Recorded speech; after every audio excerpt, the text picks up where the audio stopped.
सो आज हम लिस्ट में सॉर्टिंग के बारे में थोड़ा सा एक्सप्लोर करने जा रहे हैं सॉर्टिंग को। तो इसमें हम आमतौर पे अगर हम लिस्ट को सॉर्ट करना चाहते हैं, जैसे इसमें मैंने कुछ इंटीजर्स रखे हुए हैं, स्ट्रिंग नहीं इंटीजर्स।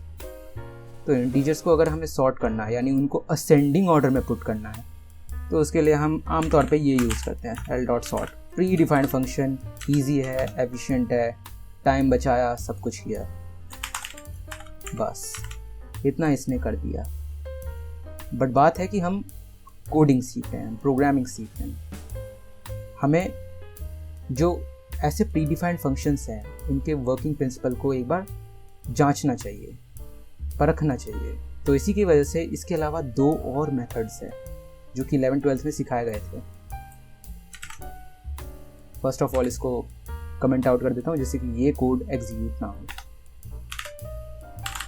बस इनमें से एक का नाम है बबल सॉर्टिंग। वर्किंग प्रिंसिपल ये है इसका कि ये पहले तो मान के चलो एक पेपर है, उस पेपर में तुमने लिस्ट को अपने हाथों से लिखा है, तो 1 3 से छोटा है, दोनों स्वैप नहीं होंगे, 3 2 से बड़ा है, तो 3 को 2 के पीछे भेजना पड़ेगा, यानी 1 2 3। इमेजिन करके देखो, तो वो दूसरी लाइन में होगा, 3 को 2 से दूसरी लाइन में इंटरचेंज किया जाएगा। अब तुम ये सोच रहे होगे कि भाई अब देखो 3 को 2 से इंटरचेंज कर दिया, अब जो 3 है 9 से छोटा है, चलो ठीक है, 9 8 से तो बड़ा है ना, अब तो इंटरचेंज करो, नहीं, वो चीज़ तीसरी लाइन में होगी, यानी ये 1 by 1 करता है, जो कि बहुत ही बोरिंग प्रिंसिपल है। अगर मैं इसमें लूप लगा देता हूँ for I in range length of list, इस तरीके से मैंने लगा दिया, एंड देन एक लूप लगाने से तो नहीं होगा, for J in range length of L -1 क्यों, अभी पता चल जाएगा। चलो एक बार कर बताने की क्या ज़रूरत है, दिखाई देता हूँ, गलती कर ही लेते हैं, क्या ही फर्क पड़ जाएगा। तो अगर मैंने पूरा का पूरा ये लूप लगा दिया जे वाला, तो एल का जे +1 और एल का जे, ठीक है, इनको मैं कॉपी करूँगा और बस, और क्या, and then this, then this. अब मैं प्रिंट करूँगा एल को। अब देखो एरर क्या है, list index out of range, भाई इसके बाहर चला गया। तुमने कहाँ लेंथ ऑफ एल तक कहा था, उसमें से तो एक कम होगा क्योंकि 0 से लेकर स्टार्ट होता है, लेकिन लिस्ट की लेंथ तो 1 2 3 करके स्टार्ट होती है, तो वो झोल कर दिया इसने। तो इसमें से हमें ऑलरेडी एक और घटाना पड़ेगा, 1 3 2 9 8 7। बहुत बढ़िया, बहुत बढ़िया।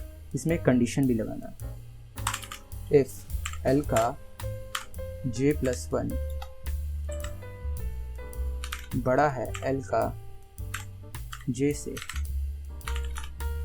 देन व्हाट, देन ये चीज़ एग्जीक्यूट होगी और इसका बनेगा डिसेंडिंग ऑर्डर। हाँ, ये कोड डिसेंडिंग ऑर्डर के लिए, अगर ये गलती से भी जनरेट हो जाता है तो कोई फ़र्क नहीं पड़ता क्योंकि ये डिसेंडिंग ऑर्डर के लिए करता है। एक स्मॉल मॉडिफिकेशन काफ़ी होता है इसको वापस से असेंडिंग ऑर्डर में बदलने के लिए। ये रहा, छोटे से लेके बड़ा। अब ये बहुत ही बोरिंग और स्लो प्रिंसिपल पे काम करता है। अब बारी है कि जो मैंने ऑल्टरनेटिव प्रिंसिपल बताया था कि एक काम करते हैं, फर्स्ट गो में ही इसको सॉर्ट कर देते हैं। जैसे कि 1 3 नहीं सॉर्ट होगा, 3 2 को सॉर्ट कर दिया, यहाँ पे 3 है, 3 9 सॉर्ट नहीं होगा, लेकिन 9 8 सॉर्ट हो जाएगा। इस तरीके से फर्स्ट गो में ये लिस्ट सॉर्ट कर दी, रुक गए। फिर सेकंड में जो सॉर्ट नहीं हो पाई उनको सॉर्ट कर देंगे, थर्ड में इस तरीके से करते रहेंगे।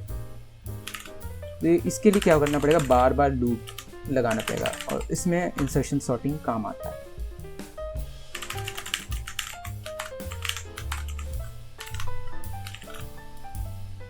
तो यहाँ पे एक वेरिएबल ला दूंगा मैं के नाम से, जो कि एल के आई को, यानी आई आइटरेटिव वेरिएबल, इसको घुमाता है। इस वेरिएबल को मैंने इसमें डाल दिया है, जे जो होगा वो आई में से एक कम होगा, पहले का एलिमेंट। और ये भी मैं 1 से लेके स्टार्ट करूँ, 1 से लेके, तभी तो 0 पे j आएगा। And after this while j should be positive and k अगर लेस देन होता है l के j से, यानी पहले एलिमेंट से अगर दूसरा एलिमेंट छोटा होता है, यानी जो पहला एलिमेंट है अगर दूसरे एलिमेंट से बड़ा हुआ, देन ही तो कंडीशन लगेगी कि हाँ अब l के j प्लस 1 को स्वैप कर दिया जाए, जो j है उससे 1 माइनस करके लूप चलाया जाए, तभी हो पाएगा ना। एंड आफ्टर दिस l का जो j प्लस 1 है उसको वापस से मैं वेरिएबल में डाल दूँगा, कंटेनर में डाल दूँगा। एंड आफ्टर दिस मैं प्रिंट दबा दूँगा l। अब इस चीज़ को कमेंट आउट करना पड़ेगा जिससे ये एग्जीक्यूट ना हो जाए, फिर आउटपुट में दिक्कत हो जाएगी। अब दोबारा से शुरुआत से करता हूँ, 1 2 3 4 5 6 7 8 9 10, इस तरीके से हो गया। यही एक तरीका था। ये शायद कोड आपके मन में कभी आए ना, मुझे बहुत ज़्यादा डिफ़िकल्टीज फेस करनी पड़ी थी, इनको बाद में मैं भूल भी गया था क्योंकि ये इतना यूज़ में नहीं आ रहा था। बट अभी हम लर्निंग फेज़ में हैं अगर, तो हमें एक बार एल्गोरिदम्स को डीपली एक्सप्लोर करना चाहिए। कोडिंग में ज़्यादा से ज़्यादा जिज्ञासु बनेंगे तभी तो प्रॉब्लम सॉल्विंग अप्रोच जो है वो बनेगी। ये IIT JEE के मैथ्स में भी होता था, ऐसे कॉम्प्लेक्स प्रॉब्लम्स हमें करवाए जाते थे, अगर जिसको कर लिया तो उसके दम पे कुछ ऐसे प्रॉब्लम्स जो नए हैं हमारे लिए वो सॉल्व हो जाएंगे। तो वही चीज़ ये भी करता है।